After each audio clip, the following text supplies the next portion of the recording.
नमस्कार मित्रों, आज के इस वीडियो में एक बार फिर से आप सभी का बहुत बहुत हार्दिक स्वागत है।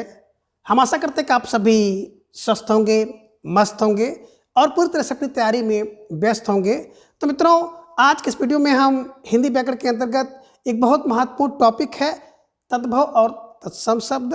तो तद्भव और तत्सम शब्द से संबंधित सभी महत्वपूर्ण और संभावित प्रश्नों को व्याख्यात्मक तरीके से हल करेंगे और उसके साथ इन्हें ट्रिक की सहायता से याद करने का भी प्रयास करेंगे। तो हम आशा करते हैं कि वीडियो आप सबके लिए बहुत ही महत्वपूर्ण होने वाला है, इसलिए इस वीडियो को आप लोग अंत तक जरूर देखें। चैनल पर नए हैं तो चैनल को सब्सक्राइब कर लें और उसके साथ अगर आपको थोड़ा सा भी उचित लगे तो इस वीडियो को अपने जो परिचित लोग हैं उनके पास भी शेयर करें। तो जैसा कि स्क्रीन पर आप देख पा रहे हैं, तद्भव और तत्सम शब्द संपूर्ण प्रश्नोत्तरी। और आज की इस प्रश्नोत्तरी का पहला प्रश्न है कि निम्न में से एक विकल्प असंगत है, चयन करो। यानी कि इनमें से एक विकल्प असंगत है या अशुद्ध है, उसी का चयन आपको करना है। तो विकल्प यह है कि संस्कृत के वे शब्द जो ज्यों के त्यों यानी कि बिना परिवर्तन के हिंदी में आए हैं उन्हें तत्सम कहते हैं, यह संगत है। या फिर विकल्प बी, संस्कृत के वे शब्द जो परिवर्तन या बदल कर बने हैं उन्हें तद्भव कहते हैं, यह संगत है। या फिर विकल्प सी है कि तद्भव शब्द संस्कृत का बदला हुआ रूप हो, यह संगत है। या फिर विकल्प डी है, तत्सम शब्द संस्कृत का बदला हुआ रूप है, यह संगत है। तो जवाब आपको देना है और धीरे ढेर सारे भाई बहनों का जवाब आ गया सर विकल्प डी को लॉक किया जाए, है ना। तत्सम शब्द संस्कृत का बदला हुआ रूप नहीं है, बिल्कुल। इस कारण से ये असंगत विकल्प था और आप सबका जवाब बिल्कुल सही है। बात करें तत्सम शब्द की, तत् धन सम, तत् माने उसके, सम माने समान, यानी कि ज्यों के त्यों, यानी कि संस्कृत के तत् माने आप यहाँ पे कह सकते हैं संस्कृत, है ना। तो संस्कृत के जैसा जो शब्द है उसी को आप कहते हैं तत्सम शब्द, है ना। इंग्लिश में इसको कहा जाता है एज इट इज, जैसे का तैसा, यानी कि ज्यों के त्यों, है ना। तो संस्कृत भाषा के वे शब्द जो ज्यों के त्यों परिवर्तन, है ना, यानी कि बिना परिवर्तन के हिंदी में आए हैं उसी को तत्सम शब्द कहते हैं, ध्यान में रखिएगा। और संस्कृत के वे शब्द जो परिवर्तन या विकार से बने हैं उन्हें तद्भव शब्द कहते हैं, ये भी आपको ध्यान में रखना है। तो आपने तत्सम और तद्भव शब्द को देख लिया और आपका जो जवाब था विकल्प डी इज राइट आंसर, ठीक है। चलिए, और मित्रों, जो भी प्रश्नोत्तरी मेरे द्वारा कराई जाती है तो उस प्रश्नोत्तरी का उद्देश्य केवल प्रश्नोत्तरी ही नहीं है, बल्कि उसी प्रश्नोत्तरी के माध्यम से उस टॉपिक को मैं कवर करने का प्रयास करता हूं। तो टाइम थोड़ा सा ज़्यादा भले लगे, लेकिन मैं कोशिश करता हूं कि उस टॉपिक का कॉन्सेप्ट बिल्कुल निचोड़ कर आपके सामने रखूं ताकि आपको समझने में, याद करने में आसानी हो, ठीक है। प्रश्न संख्या 2 है कि निम्न में से कौन सा शब्द तद्भव नहीं है, जवाब दीजिए। विकल्प ए कह रहे हैं 18, विकल्प बी 88, विकल्प सी अटारी या फिर विकल्प डी यकल। तो प्रश्न संख्या 2 का ढेर सारे भाई बहनों का जवाब आ गया कि सर विकल्प डी को लॉक किया जाए, है ना। यकल की बात करते हैं तो एकल शब्द जो है ना तत्सम शब्द है, ठीक है, ये ध्यान में रखिएगा। और इसका तद्भव रूप होता है अकेला। बाकी 18 तद्भव शब्द है और इसका तत्सम रूप होता है अष्टादश।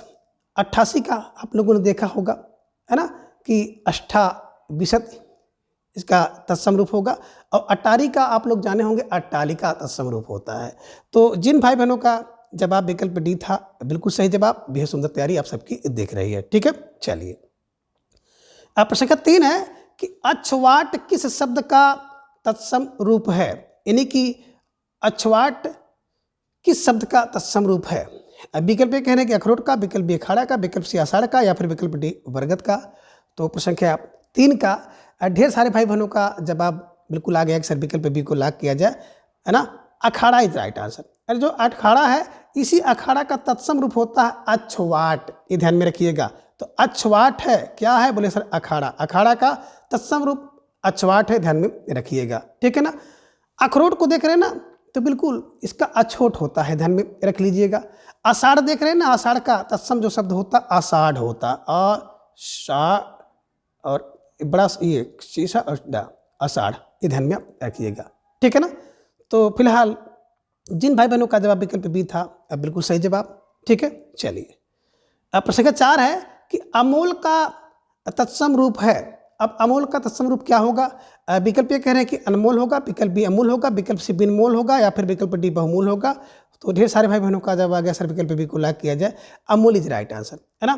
तो अमूल्य, अमूल, अमोल, ध्यान में रखिएगा। तो अमोल का तत्सम रूप होगा अमूल्य, ठीक है। चलिए, अब प्रश्न संख्या 5 है कि निम्न में से कौन सा एक विकल्प सही नहीं है।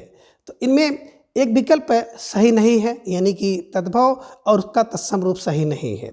अब विकल्प यह है कि अढ़ाई अढ़ाई का जो तत्सम अर्धपूरक है ये सही नहीं है, या फिर विकल्प बी अंडी का एरंडी सही नहीं है, या फिर विकल्प सी अंगुली अंगुल का अंगुली ये सही नहीं है, या फिर विकल्प डी अंगूठा का अंगुष्ठ सही नहीं है। तो जवाब आपको देना है प्रश्न संख्या 5 का, और धीरे धीरे ढेर सारे भाई बहनों का जवाब आ गया कि सर विकल्प ए को लॉक किया जाए। अढ़ाई की बात करते हैं ना, तो अढ़ाई का मतलब होता है कि 2 और आधा, यानी कि अर्ध तृतीय, अर्ध तृतीय, आधा कम है 3 में, उसे अर्ध तृतीय कहते हैं। अर्धपूरक का मतलब होता है अधूरा, ध्यान में रखिएगा। अधूरा का जो तत्सम रूप होता है अर्धपूरक होता है, ध्यान में रखिएगा, अढ़ाई का नहीं होता है। तो जिन भाई बहनों का जवाब विकल्प ये था बिल्कुल सही जवाब, बेहद सुंदर तैयारी है ना। अंडी अरंडी, अंगुल अंगुली और अंगूठा अंगुष्ठ होता है। और कभी कभी ये आपको हटा देता है और पूछ लेता है कि अंगूठी किस प्रकार का शब्द है, अंगूठा किस प्रकार का शब्द है, या अरंडी या अढ़ाई, है ना। तो देखिए मित्रों, मोटी सी पहचान आप दिमाग में रख लीजिए कि जो शब्द है जिनमें अगर आपको चंद्रकाल की बिंदु मिल जाती है तो जान लीजिएगा कि ये तद्भव शब्द रहेगा, कभी भी ये तत्सम नहीं हो सकता है, ये ध्यान में आपको रखना होगा, ठीक है ना। अब बात करें तत्सम शब्द की, कुछ पहचान है, जैसे अंक की बिंदी लगी हो, या किसी में अर्धरा लग गया हो, एड़ा आपका हो गया हो, ये सा हो, पेट चीर वाला सा, है ना। तो ये सब चीज़ आपको ध्यान में रखिएगा। कहीं पे आपको टा मिल जाए, डबल टा मिल जाए, तो ये शब्द जो प्राय होते हैं तत्सम शब्द होते हैं, ध्यान में आपको रखना होगा। यानी कि संस्कृत का शब्द होता है, ठीक है। तो फिलहाल आप सबका जो जवाब था विकल्प ए इज राइट आंसर, ठीक है। चलिए अब प्रश्न 6 है कि अमी का तत्सम रूप है। अब अमी का तत्सम रूप क्या होगा, जवाब आपको देना है। तो ढेर सारे भाई बहनों का जवाब आना चाहिए। अब विकल्प ए है कि अमृत, विकल्प बी विष, विकल्प सी जीवन देने वाला, या फिर विकल्प डी पुष्कर। तो ढेर सारे भाई बहनों का जवाब अगर सर विकल्प ए को लॉक किया जाए, अमृत इज राइट आंसर, है ना।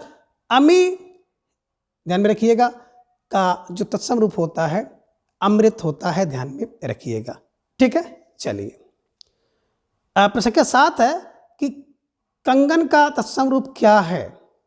अब विकल्प ए कह रहे हैं कि आरसी है, विकल्प बी कंकत है, विकल्प सी कंकड़ है, या फिर विकल्प डी है कर कण है। जवाब दीजिए प्रश्न संख्या 7 का।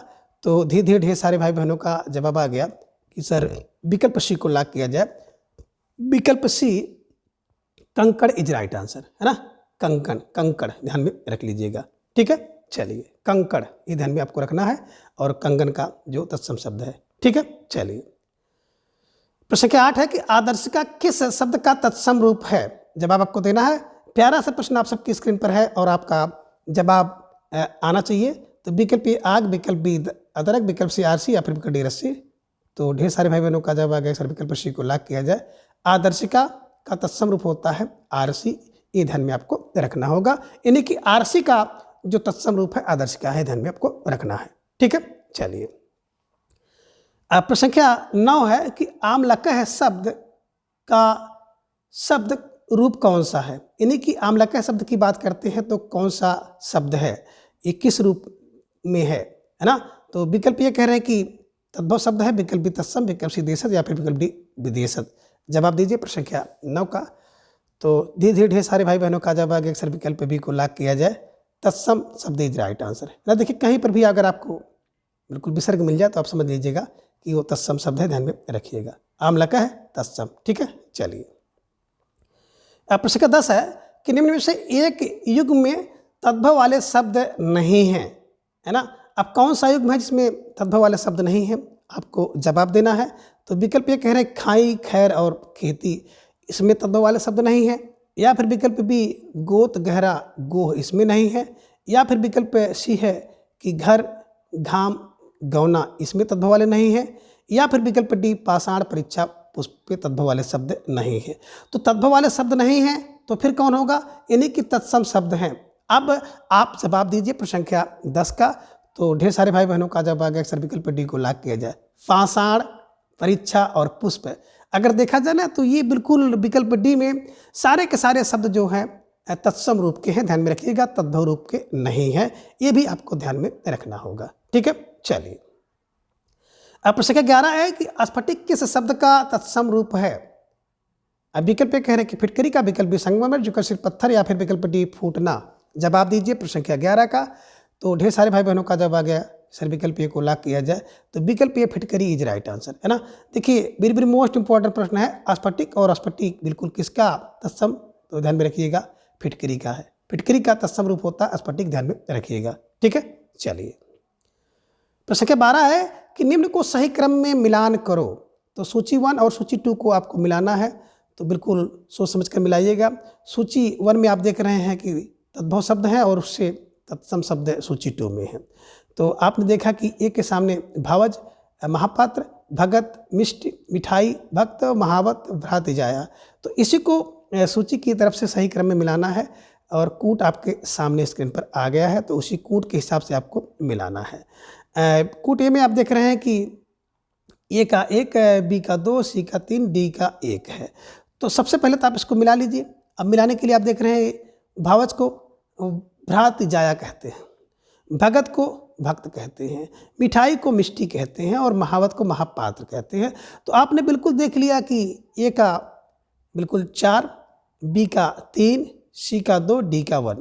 तो जिन भाई बहनों का जवाब विकल्प बी था बिल्कुल सही जवाब, और बेहद सुंदर तैयारी आप सबकी यहाँ पर दिख रही है कि एक प्रश्न के माध्यम से आप सभी ने 4 प्रश्नों को ठीक किया है। इसको स्टार लगाकर अपने नोटबुक में आप दर्ज कर लीजिएगा, ठीक है। चलिए अब प्रश्न संख्या 13 है कि सुहाग का तत्सम रूप क्या होगा, जवाब दीजिए। विकल्प ये कह रहे हैं कि सुहाग है, विकल्प बी सुहाग्य है, विकल्प सी कह रहे हैं भाग्य, या फिर विकल्प डी सौभाग्य। जवाब दीजिए प्रश्न संख्या 13 का। तो ढेर सारे भाई बहनों का जवाब फौरन आ गया सर विकल्प डी को लॉक किया जाए, तो विकल्प डी सौभाग्य इज राइट आंसर, ठीक है ना। जिन भाई बहनों का जवाब विकल्प डी था निश्चित रूप से आप सबकी तैयारी बहुत मजबूत है और आप सब बधाई के पात्र हैं। प्रश्न संख्या 14 है कि निम्न में से एक अलग विकल्प कौन सा है। अब आपको जवाब देना है कि इनमें एक विकल्प सबसे अलग है, तो उसी का चयन करना है। विकल्प ए है ऊर्ध्ववर्तन है, विकल्प बी उल्लू है, विकल्प सी उच्च है, या फिर विकल्प डी उत्साह है। तो थोड़ा सा दिमाग लगाकर प्रश्न संख्या 14 का जवाब आप सबको देना होगा कि एक विकल्प कौन सा है जो सबसे अलग है। तो धीरे धीरे ढेर सारे भाई बहनों का जवाब आ गया अक्सर विकल्प बी को लॉक किया जाए, उल्लू, है ना। बात करें उल्लू जो है ना ये तद्भव शब्द है ना, तद्भव शब्द है। उल्लू का तत्सम शब्द होता है उलूक, ये ध्यान में रखिएगा। बाकी देख रहे हैं ऊर्ध्ववर्तन तत्सम शब्द है, उच्च तत्सम शब्द है, उत्साह भी तत्सम शब्द है ना। लेकिन यहाँ पे जो उल्लू शब्द था ये तद्भव शब्द था, इसलिए जिन भाई बहनों का जवाब विकल्प बी था बिल्कुल सही जवाब। अब बेहद सुंदर तैयारी आप सबके दिख रही है ना। यहाँ पे देख के ऊर्ध्ववर्तन की बात करते हैं तो उपटन का तत्सम रूप है। उच्च की बात करते हैं ना तो बिल्कुल आप ध्यान में रखिएगा ऊंचा का जो तत्सम रूप है उच्च है। उत्साह एक शब्द है ना, तो उछाह का तत्सम रूप उत्साह होता है, इसे भी आप ध्यान में रख लीजिएगा और स्टार लगाकर नोटबुक में दर्ज कर लीजिएगा, ठीक है। चलिए प्रश्न संख्या 15 है कि निम्न में से कौन सा विकल्प असंगत है। विकल्प ये कह रहे हैं कि किवाड़ और किवाड़ का तत्सम रूप कपाट। विकल्प बी कटहल और कटहल का तत्सम कंटहल है। विकल्प सी कह रहे हैं कपास और तत्सम रूप करपास। विकल्प सी कपूर और इसका तत्सम रूप कर्पूर है। तो कह रहे कौन सा विकल्प असंगत है, और ढेर सारे भाई बहनों का जवाब भी आ गया सर विकल्प बी को लॉक किया जाए। कटहल का कंटहल नहीं बल्कि कंठ फल होता है, ये ध्यान में रखिएगा। तो थोड़ी सी बारीकी थी इस प्रश्न में, और जो भाई बहन बिल्कुल ध्यान से नहीं देखे होंगे निश्चित रूप से इसका जवाब वो गलत कर देंगे, ठीक है। तो बिल्कुल सही जवाब, बेहद सुंदर तैयारी आप सबके यहाँ पर दिख रही है और आप सभी को अपनी तैयारी को इसी तरह से मजबूत करते हुए आगे चलना है, ठीक है। चलिए अब प्रश्न 16 है कि करोड़ शब्द का तत्सम रूप क्या है। अब करोड़ शब्द का तत्सम रूप क्या होगा। अब विकल्प ए कोटि, विकल्प बी क्रोटी, विकल्प सी है काटी, या फिर विकल्प डी है लक्ष्य। जवाब दीजिए प्रश्न संख्या 16 का। तो धीरे धीरे ढेर सारे भाई बहनों का जवाब आ गया कि सर विकल्प बी को लॉक किया जाए, क्रोटी इज राइट आंसर। क्रोण को क्रोटी ध्यान में रखिएगा, क्रोड़ी का तत्सम रूप होता है क्रोटी, ठीक है। चलिए लक्ष्य तो लाख का होता है, ये भी आप ध्यान में रख लीजिएगा, ठीक है। चलिए आगे प्रश्न संख्या 17 है कि करकट किस शब्द का तत्सम रूप है। करकट किस शब्द का तत्सम रूप है। विकल्प ए बंदर, विकल्प बी मकड़ी, विकल्प सी कीवट, या फिर विकल्प डी केकड़ा। जवाब दीजिए।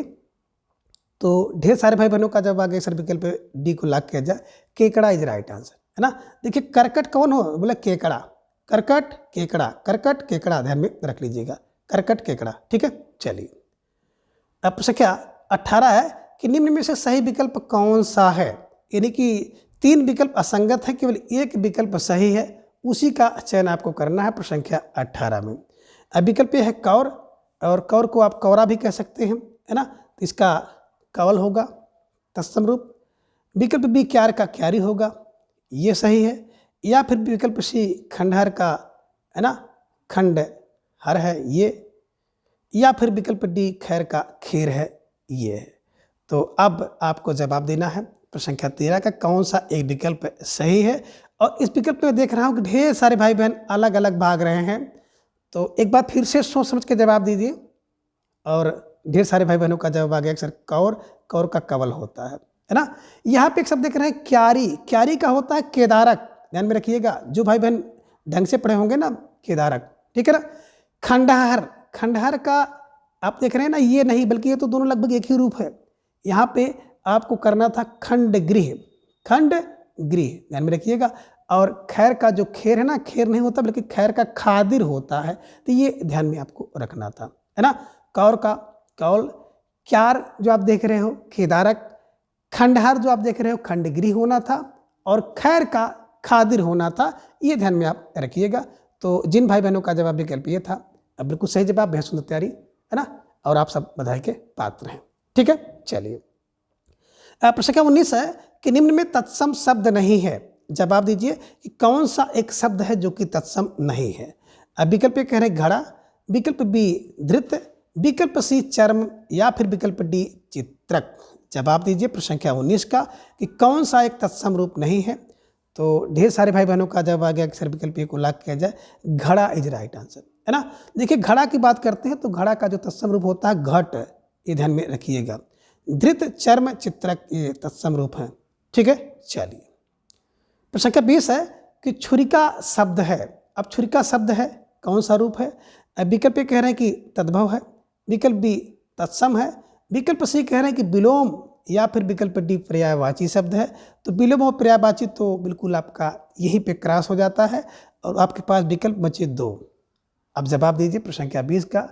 तो ढेर सारे भाई बहनों का जवाब आ गया कि सर विकल्प बी को लॉक किया जाए, है ना। शब्द होता है छुरी, और इसी छुरी का तत्सम रूप होता है छुरिका।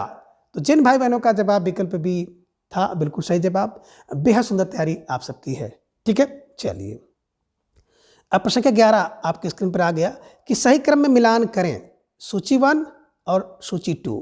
तो सूची 1 में आप देख रहे हैं तद्भव शब्द, और सूची 2 में तत्सम शब्द हैं। अब इसी को मिलाना है। तो सूची 1 में आपने देखा कि गधा, और गधा के सामने है गोत्र, गेद के सामने है गोपाल, ग्वाल के सामने कंदुक, गोद के सामने गर्दभ। अब इसको क्रम में मिलाइए। देखिए गधा की बात करते हैं, गधा, तो गधा को आप कहते हैं तत्सम में गर्दभ, गेद को कंदुक कहा जाता है, ग्वाल को गोपाल कहा जाता है, गोद को गोत्र कहा जाता है। तो बिल्कुल एकदम 4 3 2 1 जहाँ मिल जाए उसी को बिल्कुल आप सही कर लीजिए। तो आप सब भाई बहनों का जवाब भी आ गया, सर विकल्प सी को लॉक किया जाए, 4 3 2 1 इज राइट आंसर, है ना। इसको बिल्कुल रट्टा लगा लीजिए, बिल्कुल गधा गर्दभ है, गेद कंदुक है, ग्वाल गोपाल है, गोद गोत्र है, सब स्टार लगा के आपको रट्टा लगाना है, दिमाग में बैठाना है, ठीक है। चलिए अब प्रश्न संख्या 22 है कि कफोड़ी का तद्भव रूप कौन सा है। विकल्प कह रहे हैं कि कौड़ी है, विकल्प बी कोड़ी है, विकल्प सी कोहनी है, या फिर विकल्प डी कोड़ी है। जवाब दीजिए प्रश्न संख्या 22 का कि कफोड़ी का तद्भव रूप कौन सा है। तो ढेर सारे भाई बहनों का जवाब आ गया, विकल्प सी को लॉक किया जाए, कोहनी इज राइट आंसर, है ना। कफोड़ी का जो तत्सम रूप कौन सा, कोहनी, ठीक है। चलिए तो कोहनी का तत्सम होता है कफोड़ी, ध्यान में रखिएगा, ठीक है। चलिए प्रश्न संख्या 23 है कि निम्न में किसम का तत्सम रूप कौन सा है। एक शब्द है किसम जो कि तद्भव शब्द है, तो कह रहे हैं कि इसका तत्सम रूप कौन सा होगा। विकल्प कह रहे हैं कृपण, विकल्प बी कृपाण, विकल्प सी कृषाण, या फिर विकल्प डी कृषक। जवाब दीजिए प्रश्न संख्या 23 का। तो ढेर सारे भाई बहनों का जवाब आ गया, अक्सर विकल्प सी को लॉक किया जाए, कृषाण इज राइट आंसर, है ना। किस्म को किरसाण कहते हैं, ये ध्यान में आप रख लीजिएगा, स्टार लगाकर अपनी नोटबुक में दर्ज कर लीजिएगा। ठीक है, चलिए। अब प्रश्न 24 है कि कैथा का तत्सम रूप कौन सा है, यानी कि कैथा का तत्सम रूप क्या होगा। विकल्प ए कह रहे हैं कि कैंची होगा, विकल्प बी कैथ होगा, विकल्प सी कपित्थ या फिर विकल्प डी कदली। जवाब दीजिए प्रश्न संख्या 24 का। तो ढेर सारे भाई बहनों का जवाब आ गया, अक्सर विकल्प सी को लॉक किया जाए। कपित्थ इज राइट आंसर, है ना। कैथ को कपित्थ कहते हैं, ध्यान में रखिएगा। कदली तो केला का है, ये ध्यान में आपको रखना है। ठीक है, चलिए। तो केला का कदली और कैथा का कपित्थ वेरी वेरी मोस्ट इंपॉर्टेंट प्रश्न है, परीक्षा में पूछा जा सकता है। ठीक है, चलिए। प्रश्न का 25 है कि निम्न में से कौन सा विकल्प असंगत है। जवाब आपको देना है कि इनमें कौन सा विकल्प असंगत है। विकल्प ए कह रहे हैं गीत का गृद्ध, विकल्प बी गौन का गोना, विकल्प सी गुंजना का गुंजन और घड़ा का घट। तो जवाब दीजिए प्रश्न संख्या 25 का। और ढेर सारे भाई बहनों का जवाब आ गया कि सर विकल्प बी जो आप देख रहे हैं गोन का गोना नहीं होता बल्कि गवन होता है, ध्यान में रख लीजिएगा। तो जिन भाई बहनों का जवाब विकल्प बी था, बिल्कुल सही जवाब। बेहद सुंदर तैयारी आप सबके यहाँ पर दिख रही है। ठीक है, चलिए। अब प्रश्न 26 है कि निम्न को सही क्रम में मिलान करो, सूची 1 और सूची 2। तो सूची 1 में आप देख रहे हैं कि तद्भव शब्द है और सूची 2 में उससे संबंधित तत्सम शब्द दिए गए हैं, तो उन्हीं को क्रम में आपको मिलाना है। तो चलिए हम लोग देखते हैं कि कौन सा क्रम किसके साथ मिलेगा। तो यहाँ पर आप देख रहे हैं कि एक शब्द आपको दिखाई दे रहा है विकल्प ए में घुंघची, है ना। तो घुंघची का गुंजा होता है ना।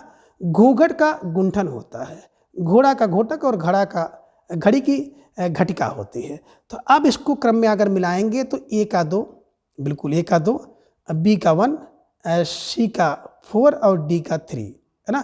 तो निश्चित रूप से जिन भाई बहनों का जवाब विकल्प सी था, बिल्कुल सही जवाब। बेहद सुंदर तैयारी आप सबके यहाँ पर दिख रही है। आपको स्टार लगाकर इन्हें अपनी नोटबुक में दर्ज कर लेनी है। ठीक है, चलिए। प्रश्न क्या 27 है कि टिटहरी का तत्सम रूप क्या है।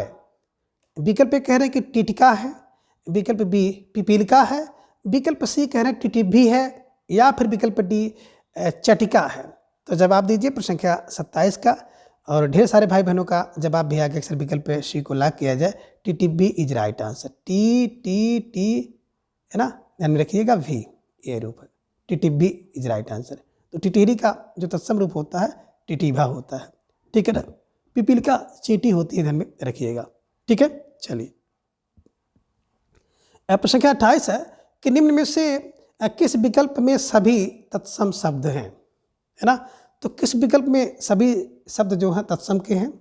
विकल्प ए कह रहे हैं कि चकवा चक्का चना, विकल्प बी है कि चमार चांदनी चाम, विकल्प सी है कि चौरी चौथा और चौखट, या फिर विकल्प डी है छात्र सकट और छाया। तो जवाब आपको देना है। प्रश्न संख्या 28 आप सबके स्क्रीन पर है। तो थोड़ा सा सोच समझकर विचार करके आप जवाब दीजिएगा प्रश्न संख्या 28 का। और ढेर सारे भाई बहनों का जवाब भी आ गया, सर विकल्प डी को लॉक किया जाए। छात्र सकट और छाया, है ना, ये तत्सम शब्द हैं, ये ध्यान में आपको रखना होगा। ठीक है ना। तो यहाँ पे देख रहे हैं चकवाक शब्द है, चकवा का चक्रवाक होता है, चक्का का चक्र होता है, चना का आपने देखा होगा चणक होता है ना। ये देखिए आप देख रहे हैं चमार, तो चमार को चर्मकार कहते हैं, चांदनी को चंद्रिका होता है और चाम का चर्म होता है ना। यहाँ पे देख रहे हैं चौरी, चौरी का तत्सम शब्द होता है चमरी, चौथा का चतुर्थ होता है। चौखट की बात करते हैं ना, तो इसका जो तत्सम रूप होता है चतुष्ट काष्ठ, ये भी ध्यान में आपको रखना होगा। और जिन भाई बहनों का जवाब विकल्प डी था, बिल्कुल बेहद सुंदर जवाब और बड़ी शानदार तैयारी आप सबके यहाँ पर दिख रही है। ठीक है, चलिए। अब प्रश्न क्या 29 है कि बिच्छू शब्द के विषय में सही विकल्प है। अब बिच्छू शब्द क्या है। विकल्प ए कह रहे हैं कि तद्भव शब्द है, विकल्प बी तत्सम शब्द है, विकल्प सी देशज या फिर विकल्प डी विदेशज। जवाब दीजिए प्रश्न संख्या 29 का। तो ढेर सारे भाई बहनों का जवाब आ गया, सर विकल्प ए को लॉक किया जाए। तद्भव रूप है ना बिच्छू, और इसी बिच्छू का तत्सम रूप होता है, क्या होता है, वृश्चिक, ये ध्यान में रख लीजिएगा। वृष है ना, और चिक ध्यान में रखिएगा है। तो जिन भाई बहनों का जवाब विकल्प ये था, बिल्कुल सही जवाब। बेहद सुंदर तैयारी आप सबकी दिख रही है। ठीक है, चलिए। अब प्रश्न 30 है कि मछली शब्द का तत्सम रूप क्या होगा, यानी कि मछली का तत्सम रूप क्या है। विकल्प ए कह रहे हैं कि मत्स्यिका है, विकल्प बी मत्स्य है, विकल्प सी मृतिका है, या फिर विकल्प डी मधुक है। तो जवाब आपको देना है प्रश्न संख्या 30 का। तो धीरे धीरे ढेर सारे भाई बहनों का जवाब आ गया। अक्सर विकल्प बी को लॉक किया जाए, मत्स्य इज राइट आंसर। मछली का तत्सम रूप जो होता है मत्स्य होता है, ध्यान में रखिएगा। यहाँ पे विकल्प ए में आप देख रहे हैं मच्छिका। मच्छिका तो बिल्कुल मक्खी का है ना, मक्खी का तत्सम रूप है। यहाँ पे आप देख रहे हैं कि है ना मृतिका मिट्टी का तत्सम रूप है। और विकल्प डी में देख रहे हैं मधुक, तो मधुक माने महुआ, महुआ का जो तत्सम रूप होता है मधुक, ध्यान में रखिएगा। ठीक है ना। तो आपने देखा मक्खी का, मछली का, मिट्टी का और महुआ का, ये तत्सम रूप है। ठीक है ना। और जवाब आपने बना लिया, अक्सर विकल्प बी को लॉक किया जाए। ठीक है, चलिए। अब प्रश्न 31 है कि मस्तक और मृतिका शब्द की दृष्टि से हैं, है ना, यानी कि मत्स्यक और मत्स्यिका मृतिका की बात करते हैं तो शब्द की दृष्टि से हैं। विकल्प ए कह रहे हैं कि तद्भव है, विकल्प बी तत्सम है, विकल्प सी देशज या फिर विकल्प डी विदेशत है। तो प्रश्न संख्या 31 का जवाब आप सबका आ गया कि सर विकल्प जो मस्तक होता है ना, विकल्प बी तत्सम शब्द इज राइट आंसर। अभी आपने देखा मृतिका और ये मत्स्यक तत्सम शब्द हैं। ठीक है, चलिए। अब प्रश्न संख्या 32 है कि रैन का तत्सम शब्द कौन सा है, यानी कि रैन का तत्सम रूप क्या होगा। विकल्प कह रहे रात, विकल्प बी रजनी, विकल्प सी यामिनी या फिर विकल्प डी इनमें से कोई नहीं। जवाब दीजिए प्रश्न संख्या 32 का। तो ढेर सारे भाई बहनों का जवाब आ गया, अक्सर विकल्प बी को लॉक किया जाए, रजनी इज राइट आंसर। रैन और रैन का तत्सम रूप होता है रजनी, ध्यान में रख लीजिएगा। ठीक है, चलिए। अब प्रश्न संख्या 33 है कि असंगत विकल्प कौन सा है। तो इनमें एक विकल्प असंगत है, उसी का चयन आपको करना है। विकल्प यह है कि रूखा, रूखा का रुक्ष होगा, ये संगत है। या फिर विकल्प बी रोमा का रोम है, ये संगत है। विकल्प सी लकड़ी का लंगुड़ है, ये संगत है। या फिर विकल्प डी लहसुन का लक्षण है, ये असंगत है। तो जवाब आप सबको देना है प्रश्न संख्या 33 का। तो धीरे धीरे ढेर सारे भाई बहनों का जवाब आ गया, अक्सर विकल्प डी को लॉक किया जाए। लहसुन की बात करते हैं ना, तो इसका लक्षण नहीं होता है बल्कि इसका लहसुन होता है, ध्यान में रख लीजिएगा। ठीक है ना। तो लहसुन का तत्सम शब्द क्या होगा, लहसुन होगा, ये ध्यान में रखिएगा। तो जिन भाई बहनों का जवाब विकल्प डी था, बिल्कुल सही जवाब, बेहद सुंदर तैयारी आप सबके यहाँ पर दिख रही है। ठीक है, चलिए। अब प्रश्न संख्या 34 है कि निम्न में कौन सा विकल्प असंगत है। विकल्प यह है कि रात का रागी, ये संगत है। विकल्प बी लंगोटा का लिंगपट है, ये संगत है। विकल्प सी लौंग का लौंग है, ये संगत है। या फिर विकल्प डी लखपति का लक्षपति है, ये संगत है। तो जवाब आप सबको देना है प्रश्न संख्या 34 का। तो धीरे धीरे ढेर सारे भाई बहनों का जवाब आ गया कि सर विकल्प ए को लॉक किया जाए। रात का अगर बात करते हैं ना, तो रात्रि होता है, ये ध्यान में रखिएगा। ठीक है ना, रागी नहीं होगा। ठीक है। तो थोड़ा सा परिवर्तन यहाँ पे था, इस कारण से भी आप लोग जल्दबाजी में गलती कर सकते हैं और कुछ लोगों से गलती हुई भी है। ठीक है, चलिए। अब प्रश्न संख्या 35 है कि निम्न में से असंगत विकल्प कौन सा है, आपका जवाब देना है।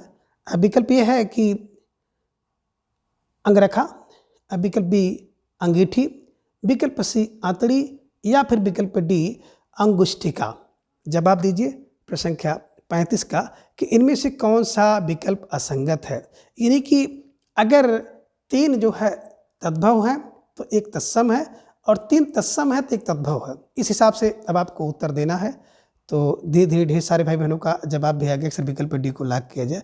अंगुष्ठिका की बात करते हैं ना, तो बिल्कुल अंगूठी है ना, अंगूठी का तत्सम रूप है। बाकी अंगरखा तद्भव है, इसका तत्सम रूप होता है अंगरक्षक। अंगीठी यहाँ पे देख रहे हैं और इसका होता अग्निष्ठिका तत्सम रूप। आंतड़ी यहाँ पे आप देख रहे हैं और इसका जो तत्सम रूप होता है अंतर होता है। तो बिल्कुल जिन भाई बहनों का जवाब विकल्प डी था, बिल्कुल सही जवाब, बेहद सुंदर तैयारी आप सबके यहाँ पर दिख रही है ना। अंगुष्ठिका एक तत्सम शब्द है, बाकी सब तद्भव शब्द हैं, ध्यान में रखिएगा। ठीक है, चलिए। प्रश्न संख्या 36 है कि निम्न में से तत्सम युग्म वाला विकल्प नहीं है, यानी कि कौन सा युग्म है जिसमें तत्सम शब्द नहीं है। अब विकल्प ये अश्रु और अग्नि, विकल्प बी आलस्य और आपाक, विकल्प सी आदित्यवार और चर्म, या फिर विकल्प डी उंगली और घूंघट। जवाब दीजिए प्रश्न संख्या 36 का। तो ढेर सारे भाई बहनों का जवाब आ गया, अक्सर विकल्प डी को लॉक किया जाए, उंगली और घूंघट इज राइट आंसर, है ना। तो बिल्कुल सीधा सा ट्रिक है कि अगर कहीं पर चंद्रकाल की बिंदी मिल जाए तो वो शब्द प्राय है ना। प्राय क्या आप सदा कह सकते हैं कि तद्भव शब्द होता है, ये ध्यान में रखिएगा, ठीक है। चलिए अब प्रश्न संख्या 37 है कि चितेरा शब्द का तत्सम रूप कौन सा है। विकल्प ए है चित्रक, विकल्प बी चित्रकार, विकल्प सी चिक्कड़, या फिर विकल्प डी चटिका। तो ढेर सारे भाई बहनों का जवाब आ गया कि सर विकल्प बी को लॉक किया जाए, चित्रकार इज राइट आंसर, है ना। देखिए चितेरा और चितेरा का तत्सम रूप होता है चित्रकार, ध्यान में रखिएगा, स्टार लगाकर शेड्यूल रूप में दर्ज कर लीजिएगा, ठीक है।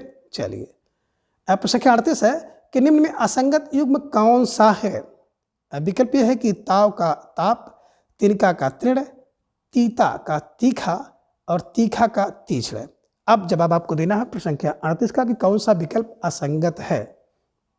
और ढेर सारे भाई बहनों का जवाब आ गया कि सर विकल्प सी की बात करते हैं, तीखा, तीता का होता है ना, इधर में रखिएगा तिक्त होता है, तिक्त है ना, तिक्त, और तीखा का तीछड़ होता है, ये ध्यान में रखिएगा। तो जिन भाई बहनों का जवाब विकल्प सी था, बिल्कुल सही जवाब, बेहद सुंदर तैयारी आप सबके यहाँ पर दिख रही है, ठीक है। चलिए अब प्रश्न संख्या 39 है कि निम्न को सही क्रम में मिलान करें। सूची 1 और सूची 2।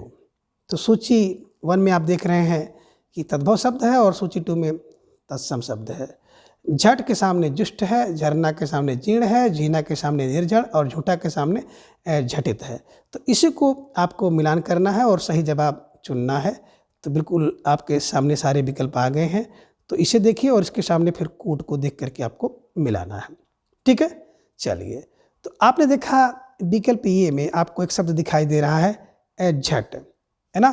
झट की बात करते हैं, झट का मतलब होता है झड़ित, झरना का निर्झर, झीना की बात करते हैं तो बिल्कुल जीर्ण, झूठ का जुष्ट होता है।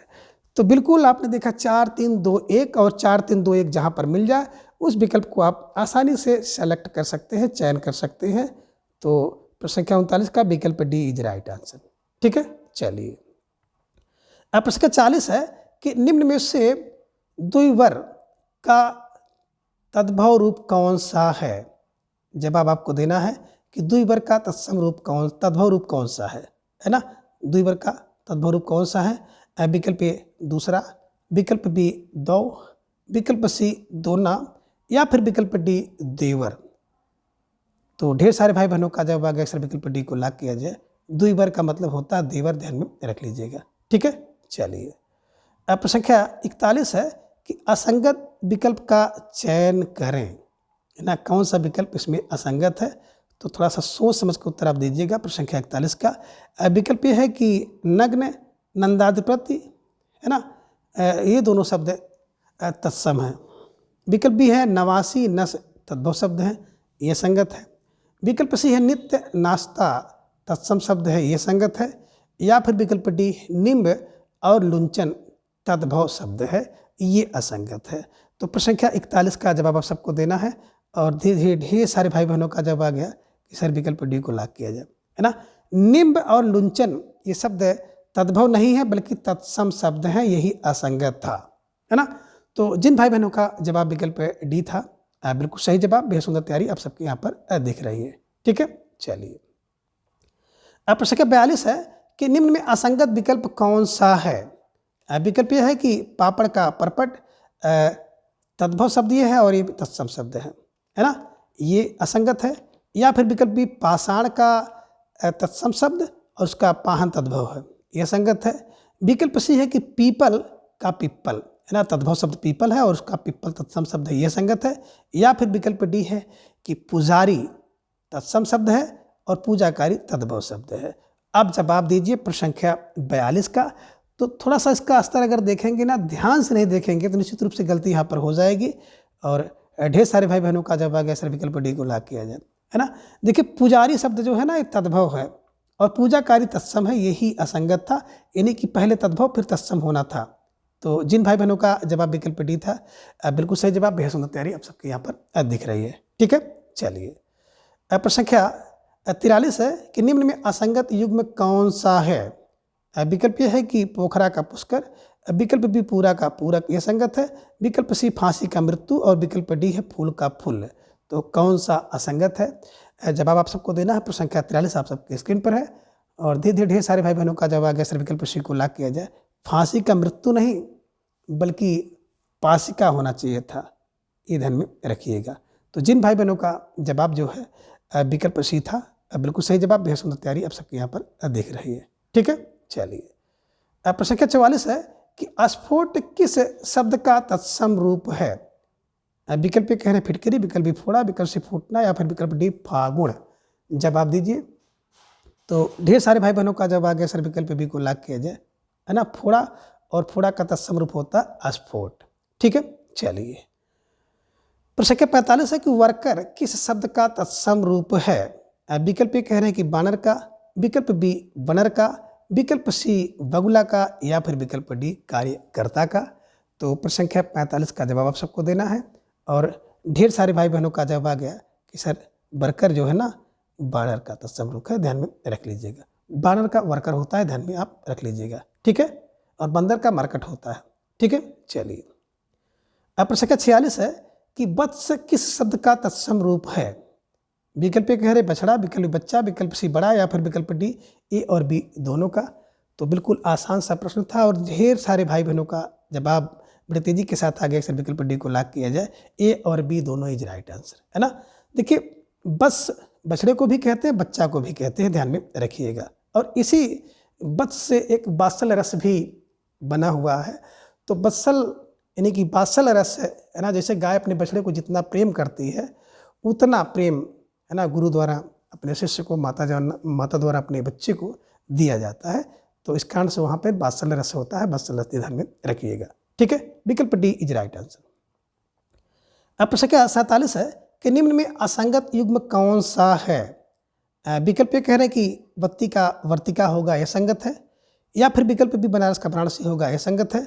विकल्प सी बारात का वर यात्रा यह होगा या फिर विकल्प डी बाजा का वाद्य होगा, ये असंगत है। जवाब दीजिए प्रश्न संख्या 47 का। तो ढेर सारे भाई बहनों का जवाब आ गया कि सर विकल्प डी को लॉक किया जाए। वाद्य नहीं होता है बल्कि वाद्य होता है, ध्यान में रखिएगा। ठीक है, तो जिन भाई बहनों का जवाब विकल्प डी था, बिल्कुल सही जवाब, बेहद सुंदर तैयारी आप सबके यहाँ पर दिख रही है। ठीक है, चलिए। प्रश्न संख्या 48 है कि निम्न में से असंगत युग्म कौन सा है? अब एक युग्म असंगत है, उसी का चयन आप सबको करना है। तो विकल्प ये है कि बाम, वार और द्वार। विकल्प बी है कि बालुका, बिंदु और वृश्चिक। विकल्प सी है बूंद, बोना और बैल या फिर विकल्प डी है भट्ट, वषण और माता। तो एक असंगत है यानी कि जिस युग में उससे संबंधित शब्द नहीं है, यानी कि अगर सब में तत्सम है तो उसमें तद्भव होगा और सब में तद्भव है तो उसमें तत्सम होगा। तो आप सब भाई बहनों का जवाब आ गया। सर विकल्प सी को लॉक किया जाए। बूंद, बोना और बैल, ये जो 3 शब्द आप देख रहे हैं ना, तद्भव शब्द हैं। बाकी जितने भी शब्द आप देख रहे हैं, बाम, वार, द्वार, बालुका, बिंदु, वृश्चिक, भट्ट, मृषण, माता, ये सारे के सारे सब तत्सम थे। केवल विकल्प सी में जो 3 शब्द आप देख रहे हैं, बूंद, बोना और बैल, है ना। बूंद का बिंदु होता है, बोना का बपन होता है, बैल का वलिवर्ध होता है, तत्सम रूप, ये ध्यान में रखिएगा। ठीक है, तो जिन भाई बहनों का जवाब विकल्प सी था, बिल्कुल सही जवाब, बेहद सुंदर तैयारी आप सबके यहाँ पर दिख रही है। ठीक है, चलिए। अब प्रश्न संख्या 49 है कि निम्न में से कौन सा शब्द तद्भव है? अब इनमें कौन सा शब्द तद्भव है? विकल्प कह रहे हैं कि मातृ, विकल्प बी माँ, विकल्प सी मंडप या फिर विकल्प डी मच्छिका। तो बिल्कुल आपने पहचान से ही पकड़ लिया। अक्सर विकल्प बी को लॉक किया जाए। चंद काल के बिंदु देख करके माँ इज राइट आंसर, ये तद्भव शब्द है। बाकी जितने शब्द आप देख रहे हैं सारे के सारे तत्सम है। बात करें मातृ, तो मातृ का तद्भव रूप होता है माई। माँ का माता होगा। मंडप यहाँ पे देख रहे हैं ना, तो मंडप मड़ुआ, मड़ुआ का मंडप होता है। मच्छिका मक्खी का होता है तत्सम रूप, ये ध्यान में आप रखिएगा। ठीक है, चलिए। अब प्रश्न संख्या 50 है कि निम्न में से एक विकल्प सही नहीं है, उसी को आपको चयन करना है। तो विकल्प ये कह रहे हैं कि मोर, विकल्प बी मौतिक, विकल्प सी मेघ या फिर विकल्प डी लवंग। जवाब दीजिए प्रश्न संख्या 50 का। कौन सा एक विकल्प सही नहीं है? तो ढेर सारे भाई बहनों का जवाब आ गया। सर विकल्प ए को लॉक किया जाए। मोर की बात करते हैं ना, तो मोर एक देख रहे हैं तद्भव शब्द है। बाकी मौक्तिक की बात करते हैं तो मौक्तिक है, ध्यान में रखिएगा। ये तत्सम शब्द है, मेघ भी और लौंग भी। तो मोर का जो तत्सम शब्द होता है मयूर होता है, ये ध्यान में रखिएगा। तो जिन भाई बहनों का जवाब विकल्प ये था, बिल्कुल सही जवाब। बेहद सुंदर तैयारी आप सबके यहाँ पर दिख रही है और निश्चित रूप से आप सब बधाई के पात्र हैं। तो मित्रों, आज की इस वीडियो में बस इतना। इसके अगले भाग को हम लोग अगली वीडियो में जानेंगे। तब तक के लिए आप सभी अपना ख्याल बहुत अच्छे से रखें और अपना अधिक से अधिक समय अपने अध्ययन पर लगाएं। अपना प्रेम, स्नेह और विश्वास इस तरह से चैनल पर बनाए रखें। धन्यवाद, नमस्कार, बाय बाय।